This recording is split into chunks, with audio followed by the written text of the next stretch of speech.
सबसे बड़ी वजह आपकी यूनिटी ना होना है।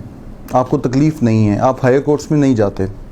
अगर आपको ग्रीवियंस होगी आप हायर कोर्ट्स में जाएंगे।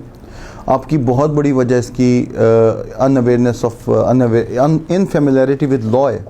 आप मेंटेनेंस कोर्स लगाती हैं, मेंटेनेंस के लिए भाग भाग के हाई कोर्ट जाते हैं। आप विजिटेशन के अगेंस्ट क्यों नहीं हाई कोर्ट जाते? किसने रोका आपको? चलें जजेस, एक जज है, उसका काम है फैसला देना, जो वो सुनेगा उसके मुताबिक फैसला दे दिया। आपका काम है ना आप इससे असेल करें, चैलेंज करें अपर कोर्ट्स में। हायर कोर्ट्स में क्यों नहीं चैलेंज करते?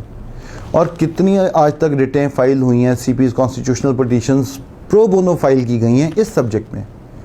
हर दूसरा बंदा 90 मिनट की मुलाकात ले रहा है, 5-5, 6-6, 7-7 साल केस चल रहा है। बच्चा 2 साल का आता है, 12-12 साल का हो गया, कोर्ट से निकलता है, कोई सुनने के लिए तैयार नहीं, कोई एफर्ट नहीं है, कोई जुस्तजू नहीं है।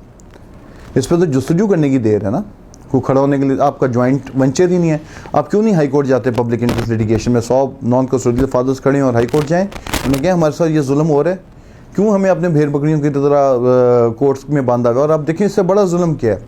इससे बड़ा जुल्म यह है कि आप 90 मिनट की मुलाकात कर रहे हैं विद इन कोर्ट प्रेमिसेस और सामने मामू या माँ या खाला या नानी, अगर नॉन कस्टोडियल पेरेंट फादर है और अगर कस्टोडियल पेरेंट मदर है तो बाप भाई चाचा बैठे होंगे, बच्चे को प्रोग्राम कर रहे हैं।